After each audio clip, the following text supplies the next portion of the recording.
Hello students, मैं हूं आपका एजुकेटर दिवाकर।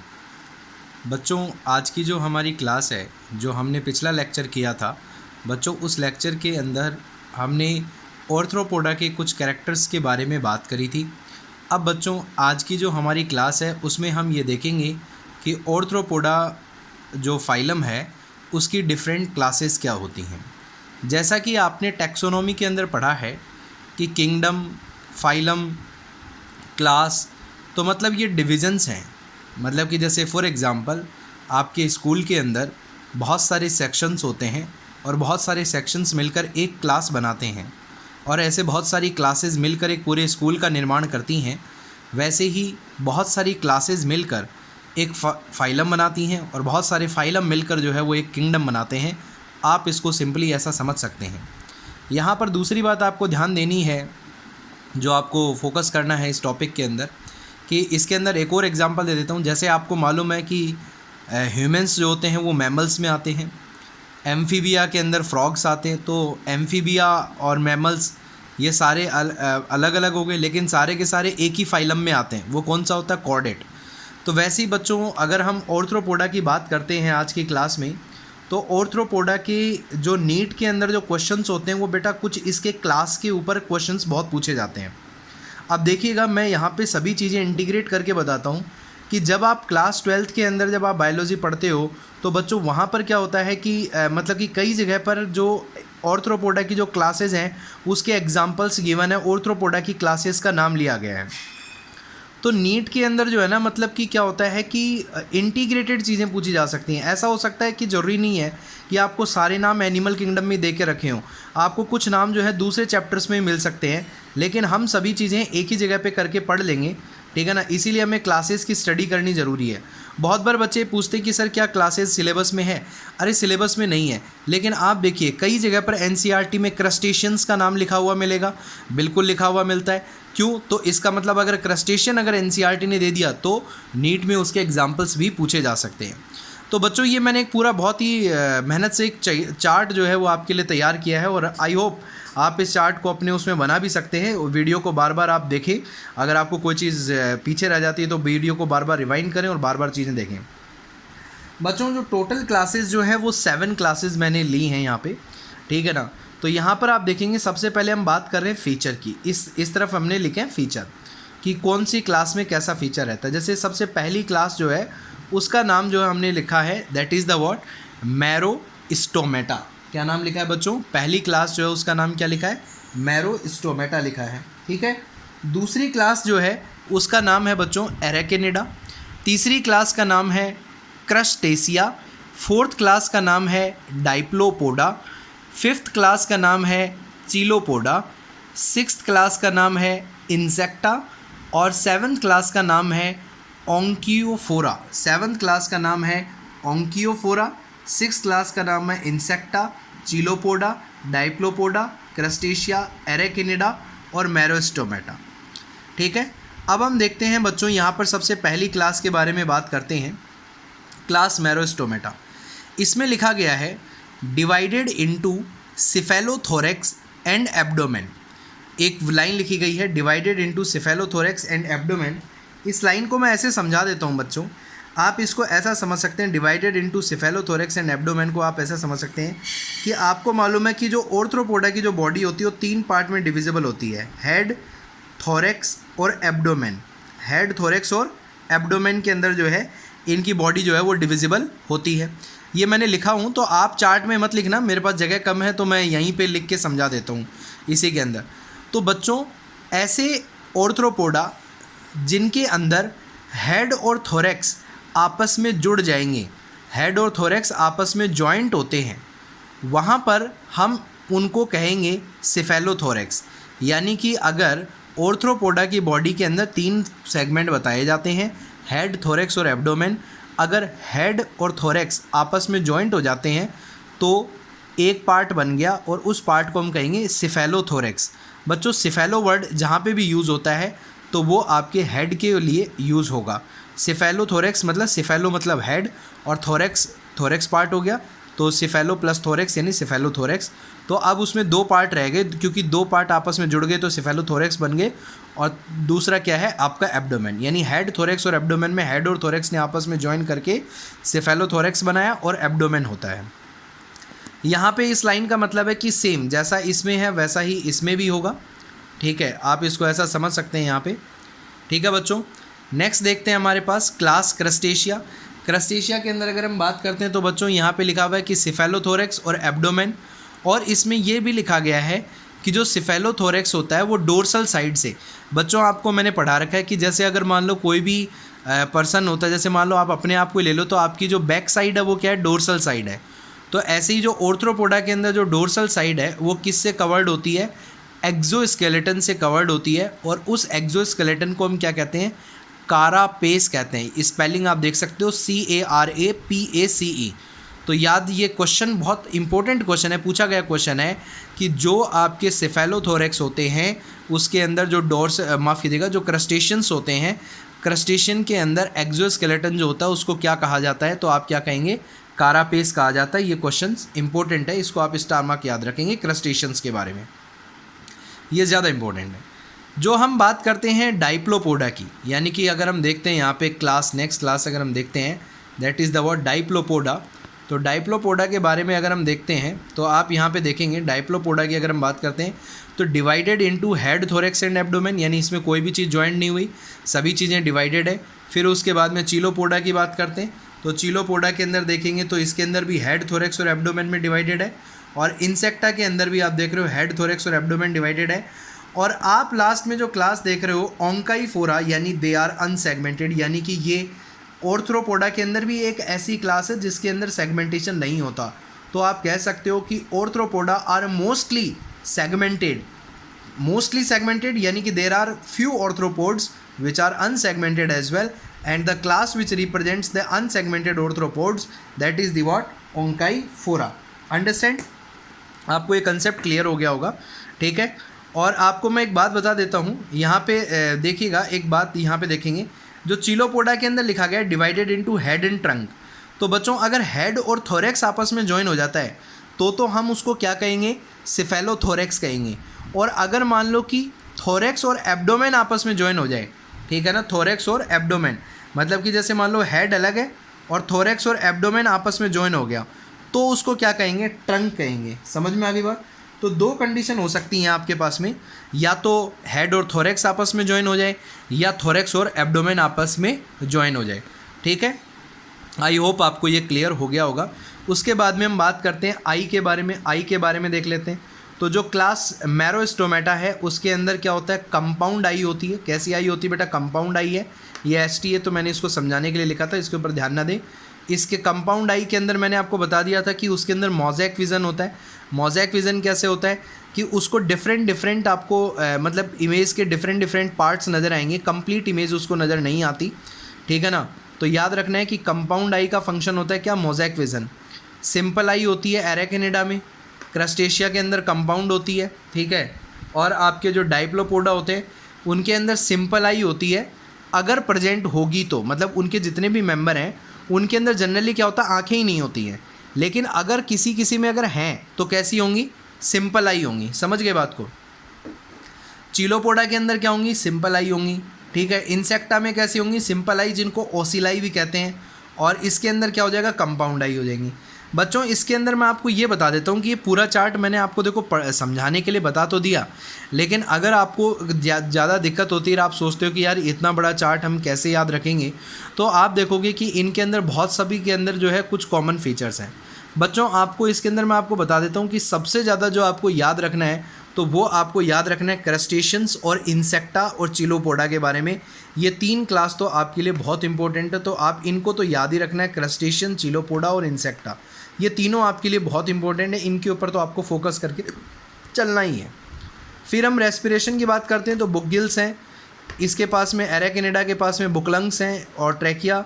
फिर इसके पास में बॉडी सरफेस या गिल्स है, इसके पास ट्रैकिया सभी के पास में क्या है, ट्रैकिया है। अगर हम एंटीना की बात करते हैं तो इसके पास में एब्सेंट होता है, इसके पास भी एब्सेंट होता है। इसके पास में दो पेयर होते हैं, इसके पास में सिंगल पेयर। फिर अगर हम एक्सक्रीशन की बात करते हैं तो एक्सक्रीशन इसमें किससे होगा, मैं आपको फीचर्स में पढ़ा चुका हूँ, कॉक्सल ग्लैंड से होगा। और इसमें क्या होता है, कॉक्सल ग्लैंड और एमटी लिखा हुआ है। एमटी किसको रिप्रेजेंट करता है, मेल्पिगियन ट्यूब्यूल्स को। किसको रिप्रेजेंट करता है बेटा, मेल्पिगियन ट्यूब्यूल्स को। और इसमें क्या होंगे, ग्रीन ग्लैंड्स होती हैं। इसमें क्या होती हैं, ग्रीन ग्लैंड्स, ये भी मैंने आपको पढ़ा रखी हैं। इसमें भी एमटी यानी माल्पिगियन ट्यूबल्स, इसमें भी एमटी माल्पिगियन ट्यूबल्स। और आपसे ये पूछा जा सकता है कि वो क्या एक्सक्रीट आउट करते हैं। जैसे हम जैसे एक्सक्रीट करते हैं तो यूरिया एक्सक्रीट करते हैं यूरिन में, लेकिन ये लोग क्या करते हैं, इनमें एक्सक्रीटरी ऑर्गन क्या है, माल्पिगियन ट्यूबल, लेकिन एक्सक्रीट क्या करते हैं, यूरिक एसिड। और इसमें क्या है, नेफ्रिडिया। ठीक है, डेवलपमेंट कैसा होता है, इसमें भी लार्वल स्टेज होती हैं, इसमें डायरेक्ट होता है मतलब कोई लार्वल स्टेज नहीं होती, इसमें भी लार्वल स्टेज प्रेजेंट होती है। इसमें डायरेक्ट इसमें लार्वल स्टेज होगी, इसमें डायरेक्ट होगा। यानी कि आप देख सकते हो कि आप एक, हमारी एनसीईआरटी ने कॉमन फीचर लिखा है कि जो डेवलपमेंट में भी डायरेक्ट और इनडायरेक्ट। में भी डायरेक्ट और इनडायरेक्ट का मतलब हो गया कि कुछ क्लासेस के अंदर डायरेक्ट डेवलपमेंट है, मतलब सीधा ऑफस्प्रिंग को जन्म दे रहे हैं, और कुछ जो क्लासेस हैं उनके अंदर जो है वो आपके लार्वल स्टेज प्रेजेंट हो सकती हैं। समझ में आ गई होगी बात, ठीक है, आपको इतनी बातें क्लियर हो गई होंगी। नेक्स्ट बात करते हैं अपेंडेजेस, यानी कि कितने अपेंडेजेस होते हैं। तो जैसे अगर ये वाली क्लास है तो इसमें 5 to 6 पेयर, इसके अंदर जो है एरेकेनिडा में 4 पेयर, क्रस्टेशिया में 5 पेयर, ठीक है ना, क्रस्टेशिया में कितने हैं भाई, 5 पेयर हैं, ठीक है। और आपके जो क्या नाम बोलते हैं, डाइप्लोपोडा है, उसमें पेयर ऑफ लेग्स हैं ईच थोरेसिक सेगमेंट में, मतलब कि जो थोरेसिक सेगमेंट होते हैं उनमें पहले वाले को छोड़कर बाकी के जो थोरेसिक सेगमेंट होते हैं उनमें प्रेजेंट होती है, मतलब 3 थोरेसिक सेगमेंट हैं। इसका मतलब ये कह रहा है 3 थोरेसिक सेगमेंट है, पहले वाले को छोड़कर बाकी 2 में होंगी। और ईच एब्डोमिनल सेगमेंट, बेटा ये सेगमेंट लिखा हुआ है, ईच एब्डोमिनल सेगमेंट में होती हैं।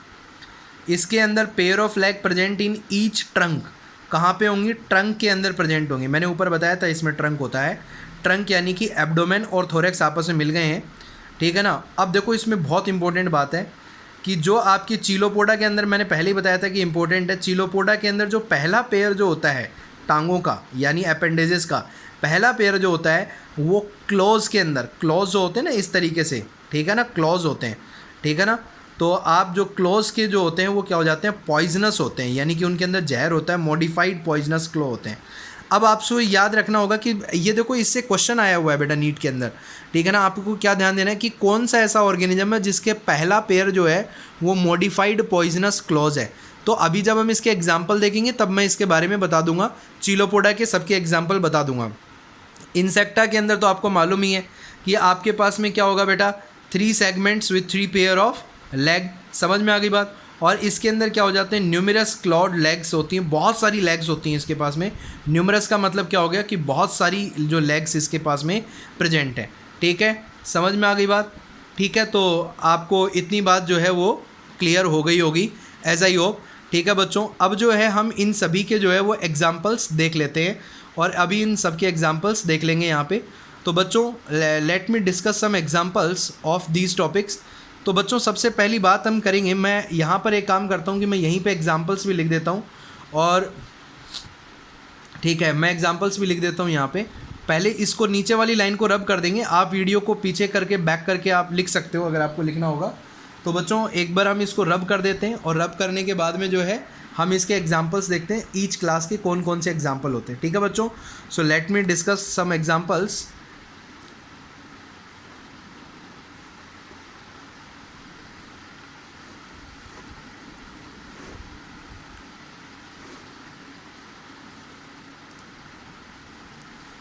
ये ज़्यादा डिफिकल्ट नहीं है, मैं आपको क्या बता रहा हूँ कि आपको मेनली 3 क्लास पे फोकस करना है, क्रस्टेशिया, चीलोपोडा और इंसेक्टा। बाकी आप बस अपनी अंडरस्टैंडिंग के लिए समझ सकते हो और याद कर सकते हो। समझ में आ गया होगा ऐसा ही हो। तो यहाँ पर अपन बच्चों लिख लेते हैं, सबसे पहले हम देखेंगे एग्जाम्पल्स क्या क्या हो सकते हैं इनके, ठीक है। So let me discuss some examples, ठीक है। तो आप लास्ट वाला कॉलम किसका बना लेंगे, एग्जाम्पल का बना लेंगे। लास्ट वाला कॉलम किसका बना लेंगे बच्चों, एग्जाम्पल्स का बना लेंगे। तो अब हम एग्जाम्पल्स डिस्कस कर लेते हैं यहाँ पे, ठीक है। So let me start with some examples.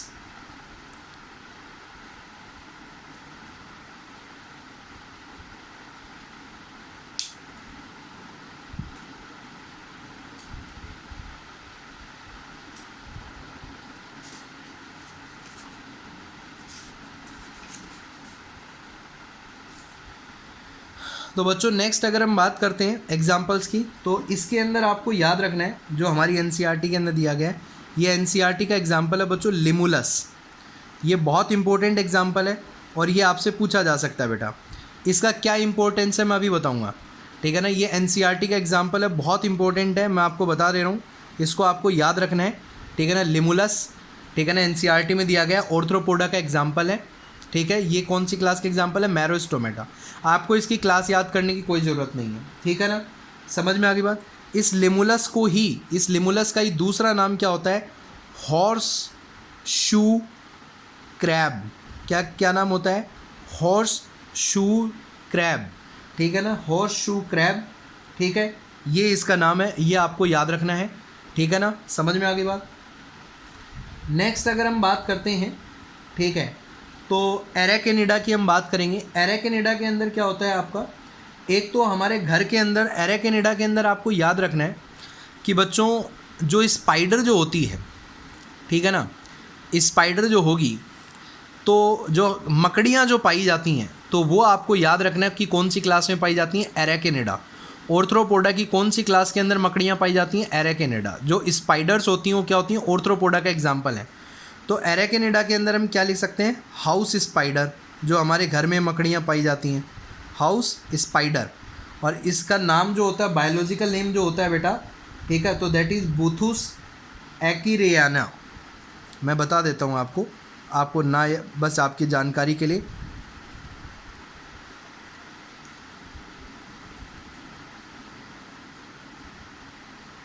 ठीक है, बुथुस एक्यूरेयाना, हाउस स्पाइडर इसका एग्जाम्पल हो सकता है किसका? एरेकेडिना का, ठीक है बच्चों।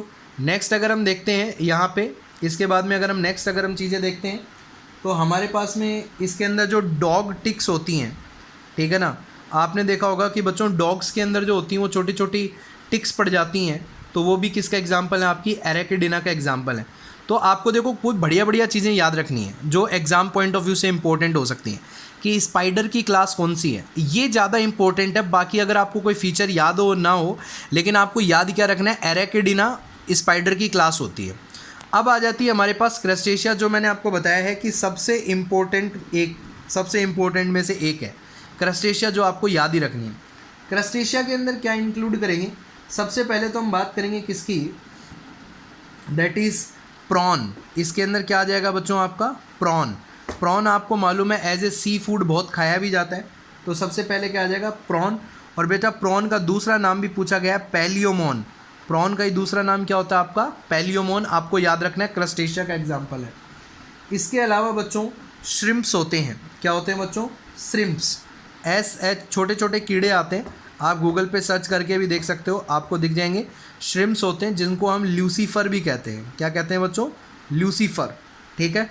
तो ये इसके एग्जाम्पल हो गए। क्रस्टेशियंस का बहुत बढ़िया एग्जाम्पल होता है प्रॉन, और ये कई बार एग्जाम में पूछा गया, आपको याद रखना है क्रस्टेशियंस का एग्जाम्पल क्या है?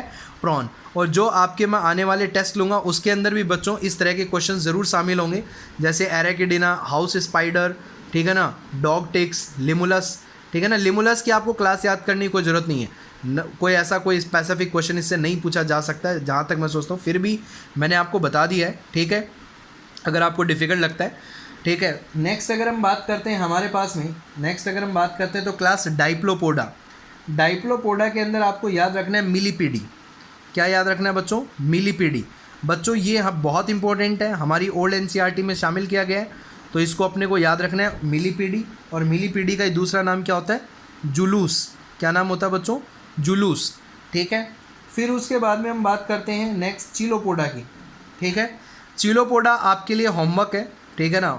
आप मुझे कमेंट बॉक्स में कमेंट करके बताएंगे कि what are the examples of chilopoda, ठीक है ना। मैं आपसे जानना चाहूँगा, ये आपके लिए है। और देखता हूँ कितने बच्चे मुझे बताते हैं। बहुत कम बच्चे मतलब कि ध्यान नहीं देते इन चीज़ों के ऊपर। आपको कमेंट करने में कुछ नहीं जाता बच्चों, आप ज़रूर बताएं कमेंट करके कि क्या होगा इसका एग्जांपल। और अगर मैं इसका नेक्स्ट वीडियो में इसको आपको आंसर करूँगा, ठीक है। नेक्स्ट अगर हम बात करते हैं इंसेक्टा की, तो अब देखो इंसेक्टा में तो आप जितने मर्जी लिख सकते हो, जैसे हमारी एनसीईआरटी में दिया हुआ है कॉकरोच का नाम भी दिया हुआ है पेरीप्लैनेटा अमेरिकाना, ठीक है ना, तो कॉकरोच हो जाएगा, ठीक है ना। बॉम्बिक्स मोरी हमारी एनसीईआरटी में दिया हुआ है, बॉम्बिक्स मोरी, बच्चों ये क्या होता है, बॉम्बिक्स मोरी क्या होता है, इसको हम सिल्क वर्म कहते हैं। क्या कहते हैं बच्चों, सिल्क वर्म, ठीक है ना। जैसे जो सिल्क की साड़ियाँ बनती है ना, तो जो सिल्क बनाने का काम होता है वो इस इंसेक्ट के द्वारा होता है, बॉम्बिक्स मोरी। एनसीईआरटी में दिया हुआ है, याद रख लेना आपको, ठीक है ना। मॉस्क्वीटो हो गए, टर्माइट, टर्माइट मतलब दीमक, जो वो भी इसमें आ जाएगी। एंड्स, चींटियाँ भी इसमें आ जाएंगी। हनी बी भी इसमें आ जाएगी, ठीक है ना। अच्छा, आपके लिए एक और होमवर्क है, इसके अलावा और क्या क्या आ सकते हैं मुझे आपको बताना है, ठीक है। अब नेक्स्ट जो हो जाएगा, इसके अंदर क्या आ जाएगा, पेरीपेटस। क्या आ जाएगा बच्चों, पेरीपेटस, ठीक है। अब बच्चों आप सबको अभी मैं एक क्वेश्चन देता हूँ। अभी आपने सुना होगा हाल ही के अंदर जो है, आपने देखा होगा कि मतलब कि जो राजस्थान जो है उसके अंदर आपने देखा होगा कि पूरी वीडियो आप देख सकते हो, पूरा चार्ट, ताकि आपको बनाने में कोई इशू ना हो, आप आराम से इसको बना सकें, ठीक है। बच्चों अभी आपने देखा भी होगा, एक चीज़ मैं आपको बता देता हूँ कि आपने इसके बारे में सुना होगा कि अभी हाल ही में राजस्थान में एक टिड्डियों का दल आया हुआ है, ठीक है ना, that is swarm of locust, ठीक है ना। तो लोकस्ट जो है वो हमारी एनसीईआरटी के अंदर एक एग्जाम्पल दिया गया है। लोकस्ट हमारी एनसीईआरटी के अंदर जो क्या है, एक एग्जाम्पल दिया गया है। आप मुझे बताएंगे, आपको ये बताना है कि वो जो है एग्जाम्पल जो है मतलब कि आपका मतलब कि कौन सी क्लास से बिलोंग करेगा, और वो एग्जाम्पल जो टिड्डियाँ जो होती हैं, लोकस्ट जो होता है, ठीक है ना, टिड्डा जो होता है वो मतलब कि ऑर्थ्रोपोडा का एक एग्जाम्पल है, कौन सी क्लास से बिलोंग करेगा ये भी आपको मुझे बताना होगा, ठीक है बच्चों। तो इसके साथ ही साथ जो है मैंने डिफरेंट जितनी भी क्लासेस थी और उनके एग्जाम्पल्स, बच्चों इसके अंदर सभी एग्जाम्पल्स आ जाएंगे, जितने भी आप कीड़े देखते हो, बटरफ्लाई, ड्रैगन फ्लाई, ठीक है ना। अच्छा, आपसे कई बार देखो ऐसे क्वेश्चन भी पूछा जा सकता है, कुछ अदर क्वेश्चंस भी हम डिस्कस कर लेते हैं कि मतलब कि ऐसा कौन से ऑर्थ्रोपोड्स हैं जिनको मतलब कि हम जेनेटिक रिसर्च के लिए काफ़ी ज़्यादा यूज़ करते हैं। तो बच्चों आपको याद रखना है फ्रूट फ्लाई। किसका एग्जाम्पल आप याद रखेंगे, फ्रूट फ्लाई। और फ्रूट फ्लाई का सही नाम क्या होता है, ड्रोसोफिला मेलैनगोस्टर। बच्चों ये भी एनसीईआरटी में दिया गया है, लेकिन क्लास 12th की एनसीईआरटी में दिया गया है। तो आपको याद रखना है कि ऐसे कौन से ऑर्थ्रोपोड हैं जो जेनेटिक वर्क के लिए यूज़ हो रहे हैं। तो that is the what, fruit fly. यानी कि हमसे इकोनॉमिक यूज़ भी पूछा जा सकता है। अच्छा, आपसे ये भी पूछा जा सकता है कि कौन से हार्मफुल हो सकते हैं। तो जैसे फॉर एग्जांपल पेस्ट, अभी आपने देखा कि जैसे मान लो कि जैसे क्रॉप को डैमेज कर रहे हैं, टिड्डियों का दल आया हुआ है, ठीक है ना। तो लोकस्ट क्या हो गए हमारे लिए, क्रॉप्स के लिए क्या हो गए, हानिकारक हो गए। तो ये हार्मफुल इंसेक्ट्स हैं, ठीक है ना, तो लोकस्ट हो जाएंगे। इसके अलावा मॉस्क्वीटो हो गए, क्यूलेक्स हो गया, ठीक है ना, एडीज़ मॉस्क्वीटो हो गए, सारे के सारे क्या हैं, डिजीज़ स्प्रेड करते हैं, डिजीज़ को फैलाते हैं, तो हार्मफुल भी हो गए, ठीक है। अच्छा, लिमुलस जो होता है बेटा, उसको किंग क्रैब भी कहा जाता है। क्या कहा जाता है, लिमुलस को किंग क्रैब भी कहा जाता है, जो हमारी एनसीईआरटी में दिया गया है, ठीक है। और आपको एक बहुत बढ़िया, अभी मैं लास्ट में एक बहुत ही अच्छी चीज़ बताने जा रहा हूँ, जो बहुत आपको मज़ा आ जाएगा उसको पढ़कर। उससे पहले हम कुछ जानते हैं, आपको मालूम होगा कि और क्या क्या फ़ायदे हैं ऑर्थ्रोपोड का। अब आप देखो इसके अंदर हनी भी है, तो इससे हमें हनी मिलता है, ठीक है ना। आपने बच्चों मतलब कि प्रॉन जो होता है, पैलियोमोन जो होता है, प्रॉन को हम खाने के लिए भी हम यूज़ कर सकते हैं, ठीक है ना, खाने के लिए भी यूज़ किया जा सकता है। पॉलिनेशन का भी ये काम करते हैं, जैसे मक्खियाँ हो गई और जो एंट हो गई, ये सब भी, ठीक है। तो ये सब मैंने आपको बता दिया है, ठीक है, इतनी बात आपको मैंने कर लिया, मैंने आपको बता दी है, ठीक है। अब हम जो है कुछ इसके बारे में कुछ और बातें मैं आपको बताएंगे, जिसके अंदर मैं अब कुछ जो एग्जांपल्स हैं, कुछ एग्जांपल्स जो है हम डिस्कस करेंगे और आपको कुछ समझाते हैं कुछ एग्जांपल्स के बारे में। सो लेट मी रब ऑल दीज थिंग्स।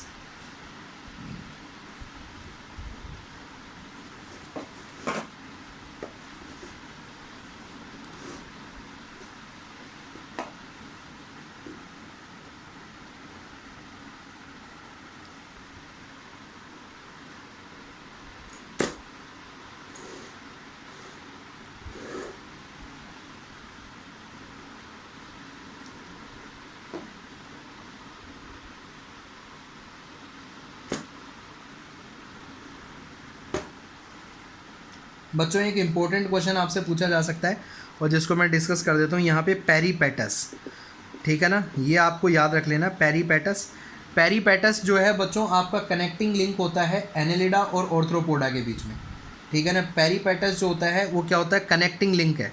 मतलब कि ये आपका क्या करता है, connecting link between Annelida and Arthropoda, ठीक है, ये इंपॉर्टेंट है, इसको आपको याद रखना है। Peripatus is the connecting link between the annelida and Arthropoda. तो ये जो पेरीपेटस होता है इसके बारे में मैं आपको बता देता हूँ कि its body is long and worm like and is composed of segments, ठीक है, और इसमें नेफ्रिडिया पाए जाते हैं। तो आपने देखा कि पेरीपेटस ओंकाईफोरा का एग्जाम्पल था जो सबसे लास्ट क्लास थी, और उसमें नेफ्रिडिया थे। तो नेफ्रिडिया तो आपको मालूम है कि भाई उसका एनेलिडा का अंदर होता है, तो इसमें कुछ एनेलिडा वाले भी फीचर होते हैं, लेकिन आपने देख रहे हो कि इसके अंदर जो है अगर हम इसके अंदर देखते हैं ऑर्थ्रोपोडा की तरह, तो इसके अंदर हेड है और ट्रैकिया एज ए रेस्पिरेशन के लिए होता है, लेकिन आप देखते हो कि एनेलिडा के अंदर रेस्पिरेशन बॉडी सरफेस से होता है। तो इसमें कुछ एडवांसमेंट तो जो है वो आपके ऑर्थ्रोपोडा के हैं, और कुछ जो कैरेक्टर हैं वो किसके हैं, एनेलिडा के हैं। तो आपको याद रखना है कि जो peripatus is the connecting link between the annelida and arthropoda, it exhibit some characters of annelids. Annelids का इसमें कैरेक्टर होता है कैसा कि इसमें नेफ्रिडिया की प्रेजेंस होती है, ठीक है, ये आपको मैंने बता दिया है।